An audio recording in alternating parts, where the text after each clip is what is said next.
unveil its annual budget on Wednesday. The budget session of the Indian Parliament is underway. The Indian government has unveiled the budget for 2023. On India's budget against a darkening global economic backdrop. Finance Minister Nirmala Sitharaman today presented the union budget. The government is likely to focus on managing its finances. The government announced 7 priority areas which include inclusive development, reaching the last mile, infrastructure and investment, unleashing the potential, green growth, youth power and financial sector. हमें 2047 तक ऐसे राष्ट्र का निर्माण करना है जो अतीत के गौरव से जुड़ा और जिसमें आधुनिकता का हर स्वर्णिम अध्याय हो। देश इस बजट में पहली बार अनेक प्रोत्साहन योजना लेकर के आया। अब हमें डिजिटल पेमेंट की सफलता को एग्रीकल्चर सेक्टर में दोहराना है। On 1st of February 2023, our Finance Minister Ms. Nirmala Sitharaman presented the Union Budget of 2023 to the Lok Sabha and called this period as the Amrit Kaal. And most of you would say that what we have to do with Budget 2023. But let me tell you an interesting fact that the budget which is usually being presented by the Finance Minister on 1st of February affect each one of us directly or indirectly. And in this video, I will be discussing about the budget of 2023. Why actually do we need budget? What are the key sectors that government have kept an eye on so that it could make India a global power? And what are the sectors that you should invest in so that your personal portfolio will also grow? And at last, I will be discussing about the confusion that each one of us are going through, and that is, if Finance Minister in the Lok Sabha said that there is a tax exemption up to 7 lakh, then why they are charging 10% tax from 6 to 9 lakh rupees? Now before diving deep into the budget of 2023, we first need to understand why actually do we need budget? I mean, what is the purpose of the budget? So just like your parents in starting of every month has to measure the income, what are the expenses that is incurring in that particular month, and what's the percentage of income that they need to invest in so that the savings could be used in upcoming future. So at the national level, the government has to do 3 things. Firstly, the government need to measure the revenue that is collected in previous year. Secondly, what are the expenses that government will bear in next year? And at last, what are the key sectors that government need to invest in so that it could make India a global leader? Now for this year's budget, our Finance Minister Ms. Nirmala Sitharaman presented out 7 priorities in front of Lok Sabha. And these are as follows. Firstly, we have inclusive development. Secondly, we have digital infrastructure to aid agriculture sector. Third, we have financial sector. Fourth, infrastructure development. Fifth, we have green growth. Sixth, we have youth power. And at last, unleashing potential. And these are the 7 priorities that government have kept an eye on. Now people, you see, to achieve this, government need funds. Now the question comes here is that, how and from where government earns money and who will provide these funds? So majorly there are 3 major sources of income of government. Firstly, we have taxes. And taxes are also collected in the form of direct tax and indirect tax. Direct tax includes income tax, property tax, personal property tax, while some of the indirect tax modes includes GST, custom duty, VAT and excise duty. Secondly, we have non-tax revenue and it includes fine, fees, sales of assets and by providing external loan to other countries. And lastly, the government earns from the investment such as stocks and bonds. Now here comes the types of expenditure that government usually does. And these are, firstly, we have current spending and these are for the short term and includes expenditure on wages and raw materials. Secondly, we have capital expenditure and these are for the long term investment and these include spending on physical assets like building bridges, roads and other equipments.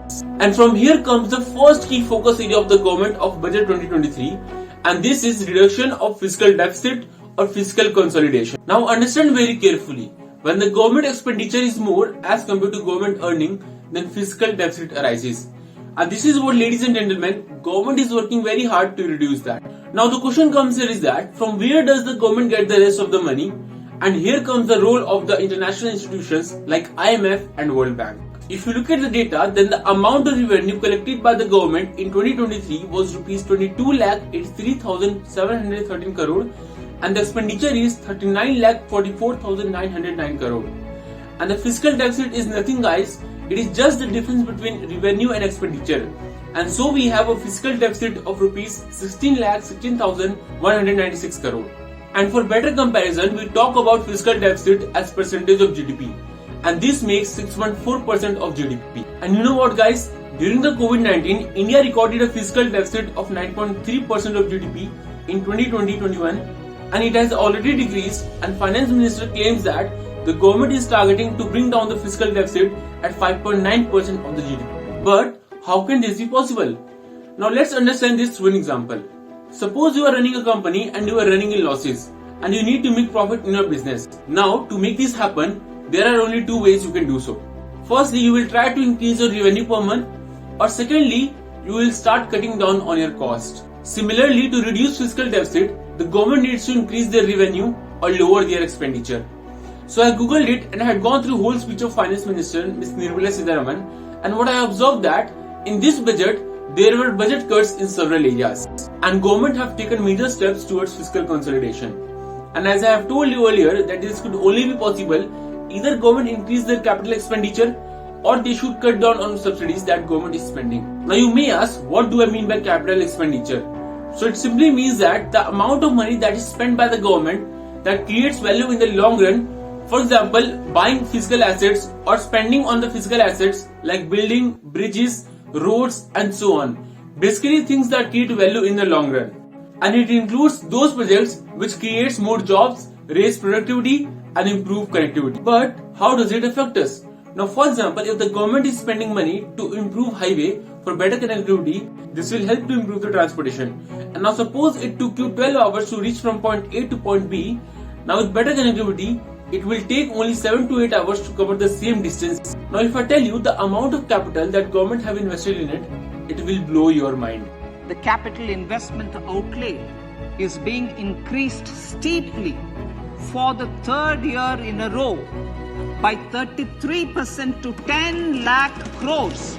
The capital investment outlay is being increased steeply for the third year in a row, which will be 4.5% of GDP, and that amount is 10 lakh crore. Now let's move to another part of this video, and that is what are the key sectors that government have increased their capital expenditure and take control on revenue expenditure, and which are the stocks that you should keep an eye on so that your personal portfolio will also grow. So firstly, we have railways, where the capital outlay have broken the all-time high record and the government is spending rupees 2.4 lakh crore, and this expenditure is 9 times the expenditure made in 2013. And the key stock you should keep an eye on are Jindal Steels and Kalyani Steels. Now let me tell you one more fact, and that is soon the train tickets are going to be costlier. Why? Because Indian Railways is second largest employer and it has 13 lakh plus employees. But Indian Railways is running in losses. So basically there are two major sources of income of Indian Railways. Firstly, we have passenger trains, and secondly we have freight trains. And freight trains contribute 65% of revenue, but passenger trains contributes only 25% of revenue.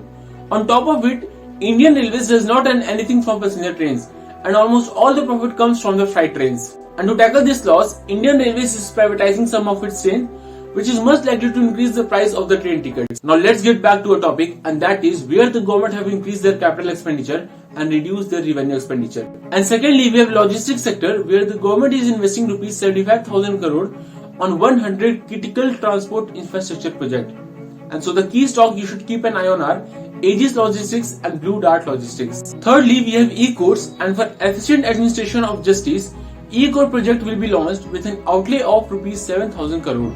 Another project that government have launched is National Green Hydrogen Mission with a capital expenditure of rupees 19,700 crore, and this will help in transition of economy to low carbon intensity, and this will also reduce the dependence on the fossil fuel imports. Another example is manufacturing of mobile phones, and you know what people, in the fiscal year of 2014-15, 5.8 crore units of mobile phones which were valued at rupees 18,900 crore were manufactured. And this number is increased to 31 crore units, which is valued at over rupees 2,700,000 crore in last financial year. And to further deepen the manufacturing, government have reduced the custom duty on import of certain parts and inputs like camera lens. If you look at the data, then the food subsidy in 2022 was rupees 2,87,194 crore, and in 2023 it has been reduced to 1,95,350 crore. Similarly, the fertilizer subsidy in 2022 was rupees 2,25,220 crore, and it has been reduced to 1,35,100 crore for financial year 2023. And you know what guys, the decrease in food subsidies as compared to the previous year is not as sharp, but it is still a positive step towards fiscal consolidation. And lastly, we have 16% hike on cigarettes. Now let's move to another part of this budget episode, and that is taxes. See guys, tax is something that every citizen of our country has to pay. But the amount of tax that each one of us are paying is different. Because our income is different, our expenditure is different, and so our tax will also be. And we all know that there is an old tax regime and there is a new tax regime. And it is quite complicated also. But I promise to you, I will explain this tax slab in very simple words. Now suppose Akash earns 25 lakh rupees per annum. So firstly, we will understand how much he will be taxed under the old tax system. If you see guys, Akash would not be taxed between 0 to 2.5 lakh rupees, and then after that, he would be charged 5% of 2.5 lakh, 20% of 5 lakh, plus 30% of 15 lakh. And this amounts to 12,500 rupees plus 1 lakh rupees and plus 4 lakh 50,000 rupees. And this amounts to 5 lakh 62,500 lakh rupees on his earning. Now let's understand how much he will be taxed under the new tax system. If you see guys, under the new tax system, Akash would not be charged from 0 to 3 lakh rupees, and then after that he would be charged 5% on 3 lakh rupees, plus 10% on 3 lakh rupees, plus 15% on 3 lakh, plus 20% on 3 lakh, plus 30% on 10 lakh rupees. And this will be 15,000 rupees, plus 13,000, plus 45,000, plus 60,000, plus 3 lakh rupees. And this amounts to 4 lakh 50,000 rupees on his earning. And this is how tax slab charged from every individual.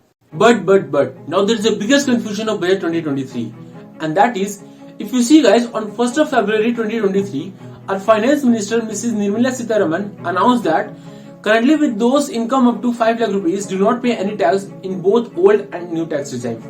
And then she proposed to increase the rebate limit to rupees 7 lakh in the new tax regime. Thus, the person in the new tax regime with income up to rupees 7 lakh will not have to pay any tax. But on contrary, the government is saying that in the tax slab from 6 to 9 lakh rupees, the government will charge 10% tax. How can this be possible? Now suppose Hemant earned rupees 7 lakh per year. So according to the new tax slab, Hemant have to pay 5% tax up to rupees 6 lakh, which is 15,000 rupees, and on remaining 1 lakh, Hemant have to pay 10% tax, which is 10,000 rupees. Now the total tax that Hemant have to pay is rupees 25,000 rupees. Then why finance minister is saying that there will be no tax up to rupees 7 lakh? This is because on this 25,000 rupees, you will get a rebate or refund just like a cashback. And this rebate is only offered to those with income up to rupees 7 lakh. But if Hemant earned more than 7 lakh rupees, let's suppose he earns 8 lakh rupees, then he will not get any refund in a form of rebate. Now Hemant have to pay rupees 5%, which is 15,000 rupees on income up to rupees 6 lakh, and 10% on the remaining 2 lakh, which is 20,000 rupees. And this amounts totals to 35,000 rupees that Hemant have to pay as tax. Now I am not going to explain further whether the old tax regime is good or the new tax regime is good for you, because then the video would be too long, and instead of that I am giving you the link of YouTube channel of Akash Bannerjee sir, and trust me, he has explained very well whether you should go for old tax regime or the new tax regime. Apart from that, I am attaching the study materials that will help you to understand the tax slab in a much better way. And that's all for today guys. See you in the next episode, and do let me know your feedback.